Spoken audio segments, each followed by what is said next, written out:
বাংলাদেশের ইতিহাসের সকল গবেষণা, প্রফেসর বারাকাতের গবেষণা থেকে শুরু করে বলছে যে সংখ্যালঘুদের জমিজমা দখল, বাড়ি ত্যাগে বাধ্য করার ৮০%-এরও বেশি কাজের সাথে আওয়ামী লীগ জড়িত। তাহলে সেই দলটার ব্যাপারে আপনারা ১৫ বছর কেন প্রতিবাদ করলেন না? নির্বাচনের আগে রানা দাশগুপ্ত সাহেব বললেন যে নির্বাচন নিয়ে আপনারা কি সংখ্যালঘুদের উপরে হামলার আশঙ্কা করছেন কিনা। উনি বলেছেন সরকার চাইলে হামলা হবে, সরকার না চাইলে হবে না। না, কিন্তু ধরেন আগে যেটা করতে পারে নাই, মানে আওয়ামী লীগের আমলে শুধু সংখ্যালঘুরা না, অনেকেই পারে নাই আন্দোলন করতে।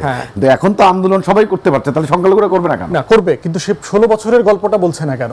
যে আমি শুধু ২ মাসে নির্যাতিত হই নাই, আমাকে তো ১৬ বছর ধরে নির্যাতন করা হয়েছে। সাধারণ সংখ্যাগরিষ্ঠ জনগোষ্ঠী মনে করেন যে আপনাদের একটা বিশেষ দলের প্রতি আনুগত্য আছে, একটা বিশেষ দলকে আপনারা সেভ করবার চেষ্টা করছেন, একটা বিশেষ দলের নির্যাতনকে ঢাকার চেষ্টা করছেন। আমার কথা হচ্ছে আমরা সবাই নাগরিক, সংবিধান সবাইকে সমতান এখানে গ্যারান্টি দিয়েছে। আপনি যখন গল্পটা বলবেন পুরোটা বলবেন।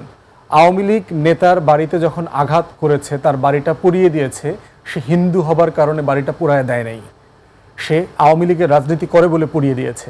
কিন্তু পত্রিকাতে, গণমাধ্যমে, ভারতে এবং বিদেশের গণমাধ্যমে দেখতে পাচ্ছি প্রত্যেকটা গল্পকে সংখ্যালঘু আকারে তুলে ধরা হচ্ছে। সংখ্যালঘুদের সাম্প্রতিক যে দাবি দাওয়াগুলো, সেই দাবি দাওয়াগুলোর ভিতরে ২ মাসের বিষয়টা খুব বেশি প্রমিনেন্টলি আকারে আসছে, যেটাকে আমি খুব নাগরিক জায়গা থেকে ভালোভাবে নিতে পারছি না। প্রশ্ন হচ্ছে, দেখেন যে বাংলাদেশে সংখ্যালঘু জনগোষ্ঠীর উপরে একটা নির্যাতনের ধারাবাহিকতা আছে। ধারাবাহিকতার যতটুকু বাস্তবতা আছে তার থেকে হচ্ছে যে সংখ্যালঘুরা বোধ করেন না তারা নিরাপদ, এই ফিলিংসটা বেশি গুরুত্বপূর্ণ। আমরা সবাই যেহেতু ইউরোপে সংখ্যালঘু আকারে বাস করেছি, এই চেতনা বোধটা কিন্তু আমাদের মধ্যে সবসময় কাজ করে। কিন্তু যেখানে একটা লিগ্যাল সেফটি আছে, ওইখানে আবার একটা নিরাপত্তা বোধও আমাদের মধ্যে কাজ করেছে। তো এখন দেখেন যে সংখ্যালঘুদের সাম্প্রতিক যে দাবি দাওয়াগুলো, সেই দাবি দাওয়াগুলোর ভিতরে ২ মাসের বিষয়টা খুব বেশি প্রমিনেন্টলি আকারে আসছে, যেটাকে আমি খুব নাগরিক জায়গা থেকে ভালোভাবে নিতে পারছি না।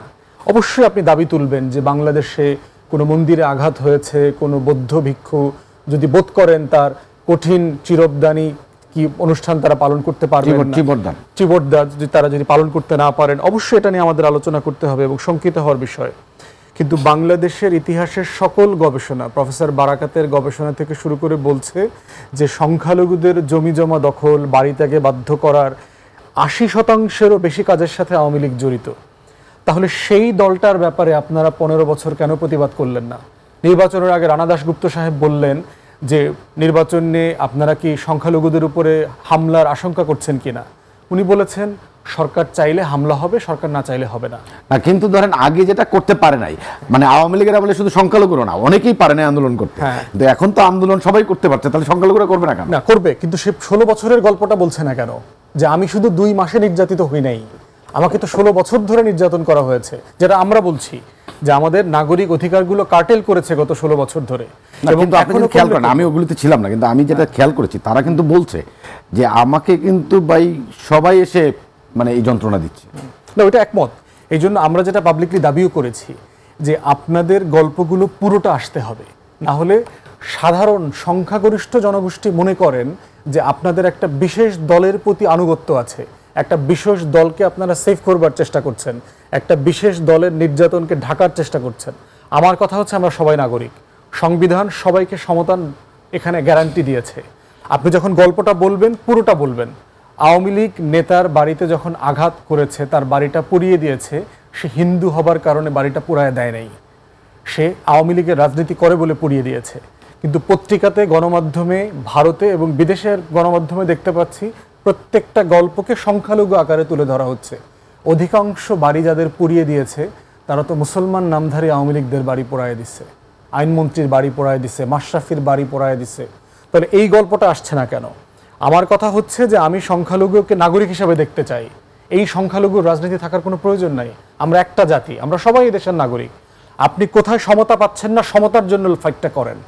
তাহলে সেই জায়গাতে আমরা বারবার কেন বলছি যে পাশের দেশেও আমাদের সংখ্যালঘু নিয়ে রাজনীতি করছে। আপনার দেশের সংখ্যালঘুদেরকে আপনি লুক আফটার করতে পারছেন না, আমার দেশের সংখ্যালঘু নিয়ে আপনার তো মাথা ব্যথা কেন? সেই জায়গাতে বলছি যে একটা ইন্টারফেয়ারেন্সের সন্দেহের জায়গা এখানে রয়ে গেছে, বাট অ্যাট এ টাইম রাষ্ট্রেরও ব্যর্থতার জায়গা আছে এখানে। যেমন ধরেন আমরা বারবার বলছি যে সংখ্যালঘুদের ব্যাপারে তদন্ত করা দরকার।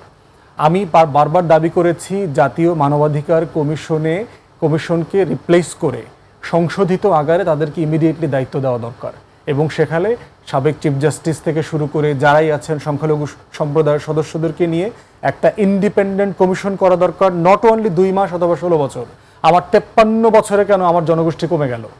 কেন হিন্দুরা এখানে নাগরিক বোধ করেন না নিজেদেরকে? কেন তাকে আরেক দেশে যাইতে হবে, থাকতে হবে, চলে যেতে হবে, পালাতে হবে? অতএব এই বোধটাকে আমাকে অ্যাড্রেস করতে হবে।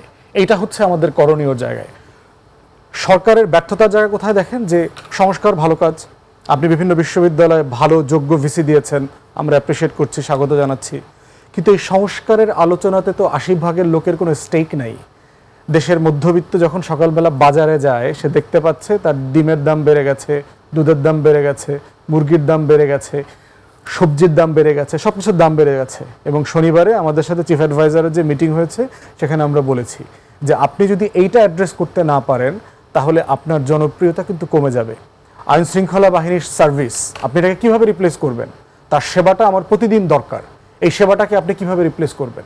যানজট নাকাল হয়ে যাচ্ছে, বন্যা আমাদের অঞ্চলগুলোকে হিস্টোরিক্যালি যেখানে বন্যা হয় নাই, আমাদের যে এই যে সাউদার্ন বেল্টে যে বন্যাটা হইলো, ইস্টার্ন বেল্টে যে বন্যা হইলো, এখন মোমেনশাহী, নেত্রকোনা, শেরপুরে যে বন্যাটা হচ্ছে, হিস্টোরিক্যালি এখানে বন্যার এলাকা না।